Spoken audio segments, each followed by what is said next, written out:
Welcome back, listeners, to Sandman Stories Presents, a folklore podcast where I read you to sleep or until the next story. I'm your host, Dustin. And if you want a bit more Sandman, I have extra stories that are too spicy for the main feed available on my Patreon. You can join on for free and get everything. Today we are starting a new book of Canadian folk tales written down by Cyrus MacMillan. These tales come from the east coast of Canada, with the first one coming from the Wabanaki Confederacy. In the first story, we learn about a hero, Glooskap, and the monster named Wolf Wind. Let's see how they get on. Okay, let's begin. How Glooskap Made the Birds. Once upon a time, before the white man came to Canada, there lived a wicked giant who caused great trouble and sorrow wherever he went. Men called him Wolf Wind. Where he was born no man knows, but his home was in the Cave of the Winds, far in the North Country, in the Night-Night Land. And there men knew he was hiding on calm days, when the sun was hot and the sea was still, and on quiet nights when not a leaf or a flower or a blade of grass was stirring. But whenever he appeared, the great trees cracked in fear, and the little trees trembled, and the flowers bent their heads close to the earth, trying to hide in his presence. Often he came upon them without warning, and with little sign of his coming. And then the corn fell flat, never to rise again, and tall trees crashed in the forest, and the flowers dropped dead because of their terror. And often the great waters grew white, and moaned or screamed loudly, or dashed themselves against the rocks, trying to escape from the wolf wind. And in the darkness of the night, when Wolf Wind howled, there was a great fear upon all the earth. It happened once, in those old times, that Wolf Wind was in a great rage, and he went forth to kill and devour all who dared to come into his path. It happened at that time that many Indian families were living near the sea. The men and women were fishing far off the coast. They were catching fish to make food for the winter. They went very far away in the small canoes, for the land had long been still, and they thought there was no danger. The little children were alone on the shore. Suddenly, as the sun went down, without a sign of his coming, out of the north came Wolf Wind in a great rage, looking for prey, and roaring loudly as he came. "I am Wolf Wind the giant," he howled. "Do not cross my path, for I will kill all the people I meet and eat them all up." His anger only grew as he stalked along, and he splashed and tossed the waters aside in his fury as he came down upon the fisherfolk far out to sea. The fishers had no time to get out of his reach or to paddle to the shore, so quick was Wolf Wind's coming, and the giant caught them in his path and broke up their boats and killed them all. All night long he raged over the ocean, looking for more fishers. In the morning, Wolf Wind's anger was not yet spent. Far away in front of him, he saw the little children of the fishers playing on the shore. He knew that they were alone, for he had killed their mothers and fathers. He resolved to catch them and kill them too, and he went after them, still in a great rage. He went quickly towards the land, roaring as he went and dashing the waters against the rocks in his madness. As he came near the beach, he howled in his anger. "I will catch you and kill you all and eat you and bleach your bones upon the sand." But the children heard him, and they ran away as fast as they could, and they hid in a cave among the great rocks and placed a big stone at the mouth of the cave, and Wolf Wind could not get in. He howled loudly at the door all day and all night long, but the stone was strong and he could not break it down. Then he went on his way, still very angry and still roaring, and he howled, "I will come back and catch you yet. You cannot escape from me." The children were very frightened, and they stayed long in the cave after the Wolf Wind had gone. For far away they could still hear him howling and crashing in the forest. Then they came out. They knew that the wolf wind had killed their fathers and mothers on the sea. They ran away into the forest, for they thought that they would be safe. They went to the Willow land, where they found a pleasant place with grass and flowers and streams.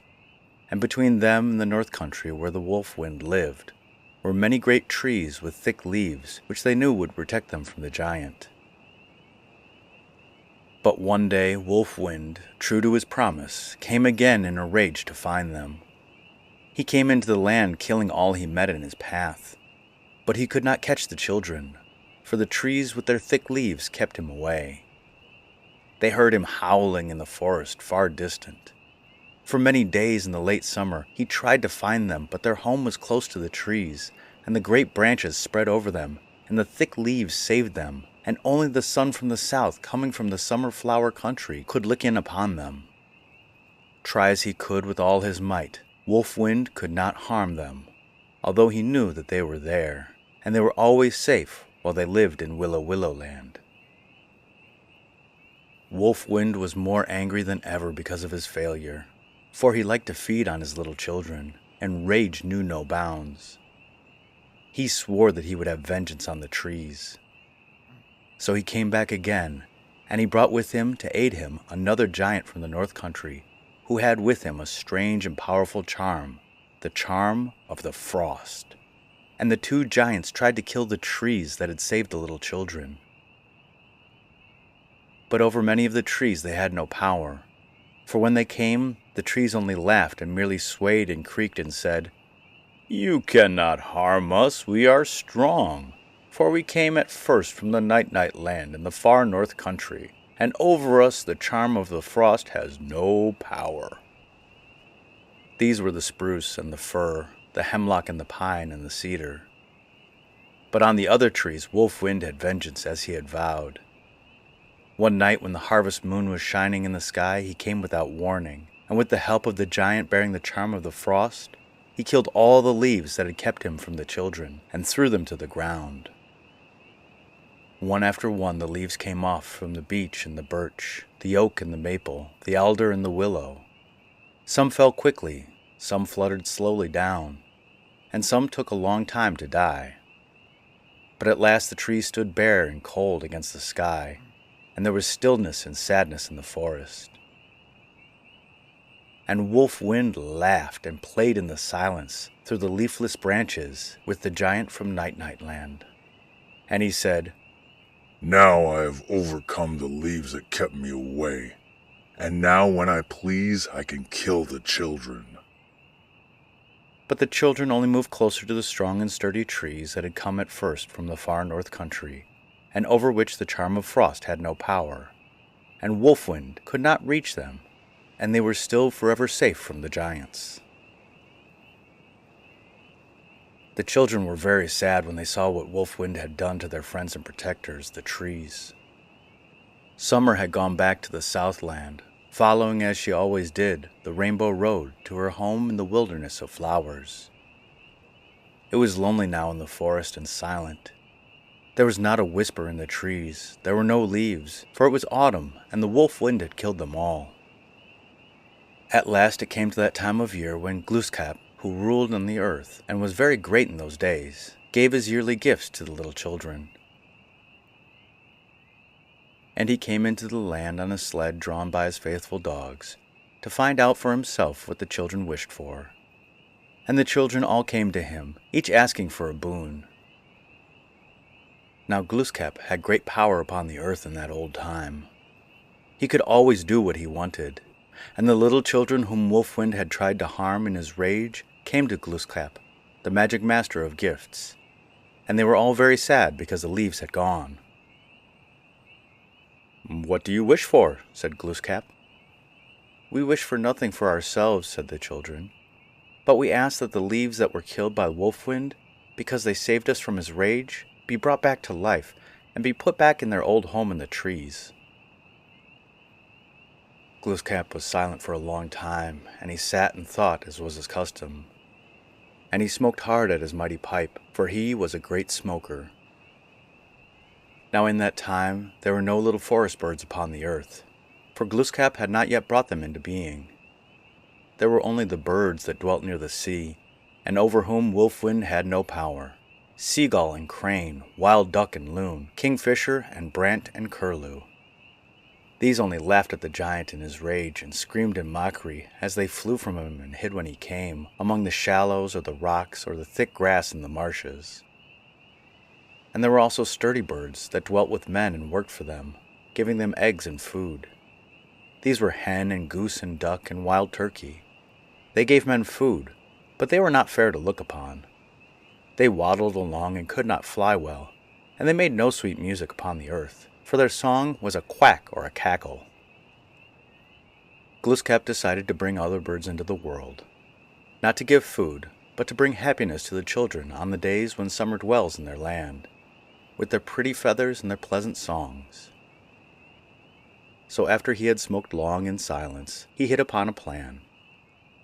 And he said to the children, asking for their yearly gifts, "I cannot bring back to the trees the leaves that the wolf wind has killed and stripped off, for it is now too late.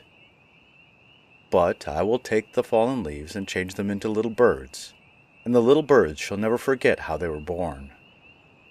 When autumn comes, they shall go with the summer far away to the summer flower land. But in the springtime they shall always come back, and they shall live as close as they can to the leaves from which they have sprung. And they shall nest, most of them, in the trees under the leaves, and even those that nest in the grass shall love the trees and linger in them. And they shall all be beautiful in color, like the leaves that gave them birth. And they shall have the power to rest at times upon the air like a leaf fluttering. And the voice of the air and the laughing waters shall be in their throats, and they shall sing sweet songs for little children. And I give the children charge over them, to keep them from harm, just as the leaves had given birth have saved the little children from the giants. And I will give the trees that Wolfwind has stripped power to bring forth new leaves every springtime, so that when the summer comes back from the wilderness of the flowers, the trees shall not be bare. And although Wolfwind may strip them off when the giant of the frost comes with him from the night land, they shall always be replaced in the springtime. And I will take away much of Wolfwind's power, so that he can no longer harm the little children as wickedly as he has done before." Glooskap waved his magic wand as was his custom, and at once great flocks of little birds sprang from the ground where the fallen leaves had lain. And they twittered and sang in a great chorus and flew back to the trees. They were of beautiful colors, like the leaves that had given them birth. There was robin redbreasts and thrushes all brown and red from the red and brown leaves of the oak. And there were finches and hummingbirds all yellow and green and brown from the leaves of the alder and the willow. And they glowed like willows in the sunlight and fluttered like a leaf upon the air. There were yellow birds and Canadian warblers from the golden beech and birch leaves. And there were scarlet tangiers and orioles and grosbecs of all colors, red and purple and brown, from the leaves of the Canadian maple.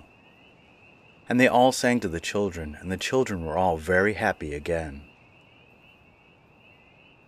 Then Glooskap sent the little birds all away to a warm country until the rule of the giant of the frost from the night land was over, for it was winter in all the land, and it was very cold.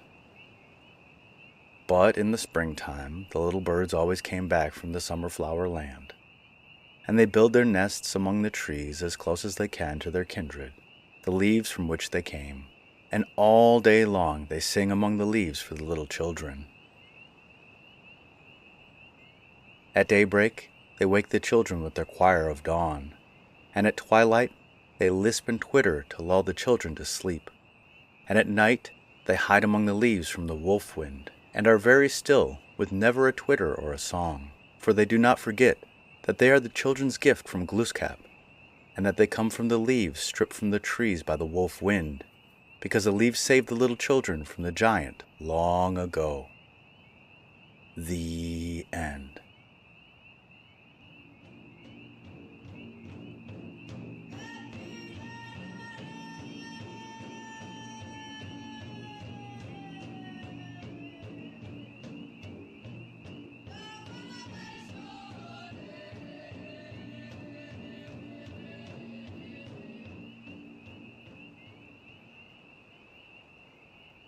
Whew, what a way to start this book. I like how it explained the birds in the trees, and the wolf wind really sounded like a terrible cold wind that comes from the north and makes for bad weather. As I am writing this, a polar vortex is moving around and is looking like negative temperatures to begin the week. This is back in January, just to let y'all know. Little peek behind the curtain. I can just imagine being up in Canada dealing with those temps. And the use of Indian in this story is historical and is how it's written. If I knew which nation it was, I'd call them by their name. And I'm looking forward to continuing this book. Again, we just got it started, so let's go, go, go. And if you want a bit more, go ahead and click on the Patreon link in the show notes. Those are for the stories that are a little too spicy for the main feed. And the podcast shoutout is to the Philippine Campfire Podcast. This show, along with Creepsilog and the Tabi Tabi Pod, showcase the supernatural in the Philippines. If you don't speak Tagalog, there is still plenty of English content. And if you do speak Tagalog, you probably already listened to this cool show. Earl is an award-winning podcaster who relates stories that will give you goosebumps.